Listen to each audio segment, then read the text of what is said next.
Hi friends, Shri Shirdi Sai ఆత్మజ్ఞాన తత్వం part 2 new year spiritual master Sai Ratna, Sai Bandhu Bhimneni Vamsi Kiran గారు షిరిడి సాయి ఏకాదశి సూత్రాలపై అనేక పరిశోధనలు చేసి అందులోని యుగ రహస్యాలను, బాబా చెప్పిన సత్య మార్గాన్ని, ఆత్మజ్ఞాన తత్వాన్ని సామాన్యులకు సైతం అర్థమయ్యే రీతిలో శ్రీ షిరిడి సాయి ఆత్మజ్ఞాన తత్వం అనే అద్భుతమైన గ్రంథరాజం ద్వారా మనకి అందించడం జరిగింది. సద్గురు స్పిరిచువల్ ఫౌండేషన్ ద్వారా ఆ పుస్తకంలోని సాయి సాధన అన్న అంశాన్ని ఈరోజు తెలుసుకుందాం. అప్పట్లో షిరిడి చిన్న గ్రామం. అక్కడికి బాబా 1868లో ఫకీరుగా షిరిడీ చేరుకున్నారు. బాబా షిరిడీలో ప్రవేశించగానే మహల్సాపతికి చేష్టలుడిగి ఒక గొప్ప తేజమూర్తిని, దివ్యాంశ సంభూతిని దర్శించినంత పరవశం చెంది ఆవో సాయి అన్నాడు. అప్పటి నుండి బాబాను అందరూ సాయిబాబా అని పిలుచుకునేవారు. సాయి షిరిడీ చేరిన 50 సంవత్సరాల వరకు ప్రపంచానికి తెలియదు. చివరి 10 సంవత్సరాలు బాబా కీర్తి దశ దిశలా వ్యాపించింది. అతనిలో ఉన్న మహాత్ముణ్ణి లోకం గుర్తించింది. భక్తులు ఇబ్బడి ముబ్బడిగా వచ్చిన కాలం చివరి 10 సంవత్సరాలే. 50 సంవత్సరాలు సాయి షిరిడీలో ఎంతో సాధన చేశాడు. మసీదే ఆయన ధ్యాన మందిరం. సాయిబాబాకు దునికి విడదీయరాని బంధం. ఎప్పుడు చూసినా దుని ఎదురుగా కూర్చుని ఉండేవారు.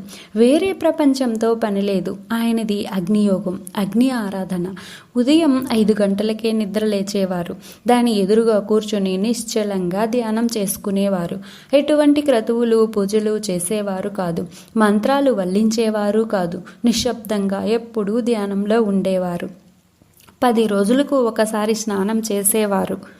రోజూ స్నానం చెయ్యాలి అన్న ధ్యాస కూడా ఉండేది కాదు. అయినా స్వచ్ఛంగా కనిపించేవారు. ఎప్పుడూ కూడా నిర్వికల్ప సమాధి స్థితిలో ఉండేవారు. ఉదయం 8 గంటలకు భిక్షకు వెళ్లడం అలవాటు. అది కూడా 4-5 ఇళ్లకు మాత్రమే. ఎండిన రొట్టెనైనా ప్రేమతో స్వీకరించేవాడు. తాను తినగా మిగిలినవి ఒక మూల కుండలో ఉంచేవారు. ఎవరైనా ఆకలితో వస్తే యథేచ్ఛగా తీసుకుని తినవచ్చు. పక్షులు, జంతువులు ఏదైనా సరే ఎవరు అభ్యంతరం చెప్పరు. ఉదయం దర్శనం భక్తులకు ఇచ్చిన తరువాత అబ్దుల్ని తోడు తీసుకుని నందాదీపం వద్ద గంట సేపు ధ్యానం చేసేవారు. సాయిబాబా దగ్గర నుండి మనం ఎంతో నేర్చుకోవాలి.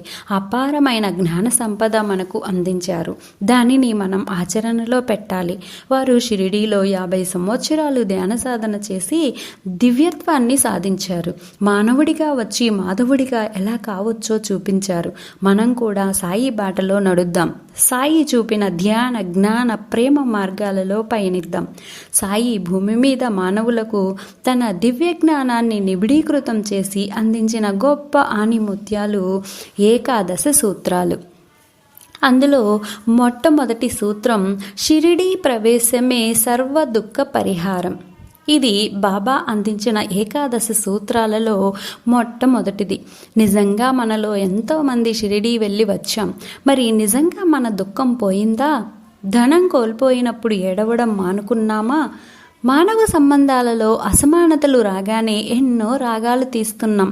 షిరిడీ వెళ్ళి వచ్చినా ఎందుకు దుఃఖాన్ని జయించలేకపోయాం అంటే సాయి చెప్పిన సూత్రంలో లోపం ఉందా? కాదు, లోపమంతా మన అవగాహనలోనే. షిరిడీ అంటే ఊరు కాదు, ఆధ్యాత్మికం. ఆ రోజుల్లో సాయిబాబా ప్రజలందరికీ షిరిడీని వేదిక చేసుకొని ఆధ్యాత్మిక సూత్రాలు బోధించేవారు. బ్రహ్మజ్ఞానాన్ని సామాన్యులకు సైతం అందించేవారు. కనుక ఎవరైనా దుఃఖంలో ఉంటే వారిని షిరిడీ రమ్మని చెప్పేవారు. అంటే ఆధ్యాత్మిక మార్గంలోకి అన్నమాట. మనకి 2 మార్గాలు. ఒకటి ప్రాపంచికం, రెండవది ఆధ్యాత్మిక మార్గం. ప్రాపంచిక మార్గం అంటే ఇల్లు, పిల్లలు, సంపాదన, ఖర్చులు, బాధ్యతలు మొదలైనవి. ఆధ్యాత్మిక మార్గం అంటే మనల్ని మనం తెలుసుకోవడం. ఎవరు నేను? ఎక్కడ నుంచి వచ్చాను? చనిపోయాక ఎక్కడికి వెళ్తాను? పుట్టక ముందు ఎక్కడ ఉన్నాను? నా జీవితం ఎందుకు? గమ్యం ఏమిటి?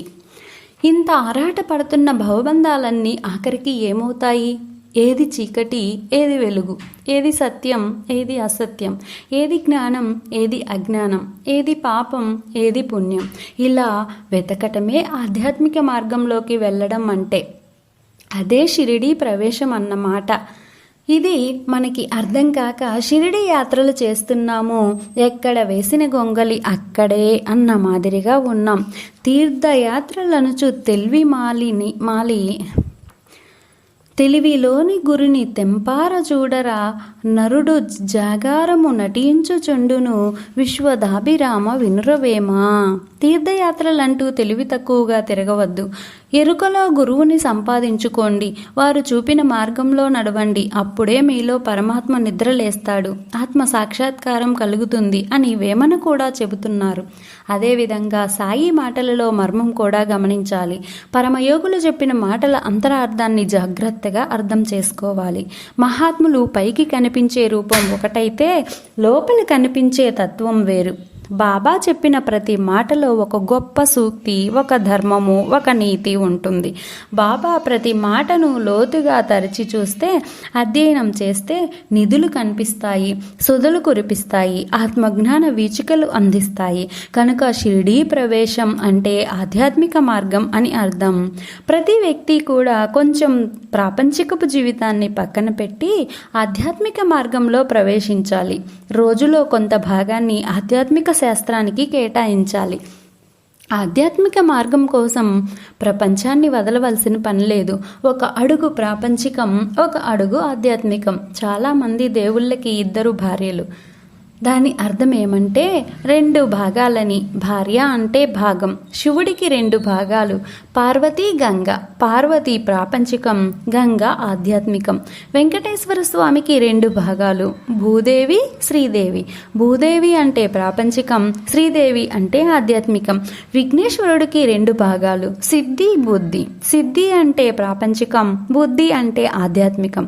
కనుక మన జీవితం కూడా 2 భాగాలు కలిగి ఉండాలి. 2 భార్యలు కాదు, 2 భాగాలు అని బాగా అర్థం చేసుకోండి. ప్రాపంచిక భాగం ఇల్లు, పిల్లలు, సంపాదన, బాధ్యతలు. ఆధ్యాత్మిక భాగం ధ్యాన సాధన, సజ్జన సాంగత్యం, స్వాధ్యాయం, ప్రబోధం. 2 ఉండాలి. నిజానికి మనం ప్రాపంచికంలోనే మునిగిపోయి ఉన్నాం. మనకి ఉన్న సమయం అంతా సంపాదనకే సరిపోతుంది. మితిమీరిన అతి కోరికలతో సతమతమవుతూ అమూల్యమైన మానవ జన్మ వృధా చేస్తూ ఉన్నాం. కోరికలతో చనిపోయి తృష్ణతో తిరిగి జన్మిస్తూ ఉన్నాం. పునరపి జననం, పునరపి మరణం అంటూ ఎన్నో జన్మలు భూలోకంలో తిరుగుతూ ఉన్నాం. ఎప్పుడైతే మనం ప్రాపంచికపు జీవితాన్ని కొంచెం పక్కన పెట్టి ఆధ్యాత్మిక రంగంలోకి అడుగు పెడతామో, అంటే షిరిడి చేరుకుంటామో, అప్పుడు సత్యం తెలుసుకుంటాం. ఎప్పుడైతే సత్యం తెలుసుకున్నామో అప్పుడు మనలో దుఃఖం మాయమవుతుంది. పరీక్షిత్ మహారాజుకి మృత్యుగడియలు సమీపిస్తున్నాయి. ఎంతో దుఃఖంతో ఉంటాడు. ఎందుకంటే ప్రాపంచికపు వాసనలో ఉన్నాడు కనుక అతనికి మృత్యు భయం వెంటాడింది. అప్పుడు శుకయోగి వచ్చి అతన్ని ఆధ్యాత్మిక మార్గం వైపు మళ్లించి 18 పురాణాలు వినిపిస్తాడు. ఆ జ్ఞానామృతాన్ని గ్రోలిన పరీక్షిత్తు దుఃఖాన్ని పోగొట్టుకొని అమరుడైనాడు. ఒక బోయేవాడు జీవహింస చేస్తూ బందిపోటు జీవితాన్ని గడుపుతూ ఎంతో సుఖదుఖాలతో జీవితాన్ని గడుపుతూ ఉంటాడు. నారద మహర్షి అతన్ని ఆధ్యాత్మిక మార్గంలోకి మళ్లించాడు. ఆ కిరాతకుడే వాల్మీకి అయ్యాడు. వీళ్ళందరూ మనకి ఆదర్శం. కనుక ఎప్పుడు ప్రాపంచికంగా ఉంటూ ఎంతో దుఃఖంలో కూరుకుపోయిన మనం ఆధ్యాత్మిక మార్గంలో అడుగుపెట్టాలి. ఆధ్యాత్మిక అంటే పూజలు కాదు, భజనలు కాదు, మూఢభక్తి కాదు, ఎవరిని నేను అంటూ అన్వేషించడం. ఎలా తెలుస్తుంది ఎవరు నేనని? ధ్యాన సాధన చేస్తే తెలుస్తుంది. ధ్యానం ఎలా చేయాలో రేపటి భాగంలో తెలుసుకుందాం. ఇంతటి అద్భుతమైన సాయి ఆత్మజ్ఞాన తత్వాన్ని బాబా ద్వారా గ్రహించి మనకు అందించిన వంశీ గారికి శతకోటి కృతజ్ఞతాభివందనాలు. Thank you.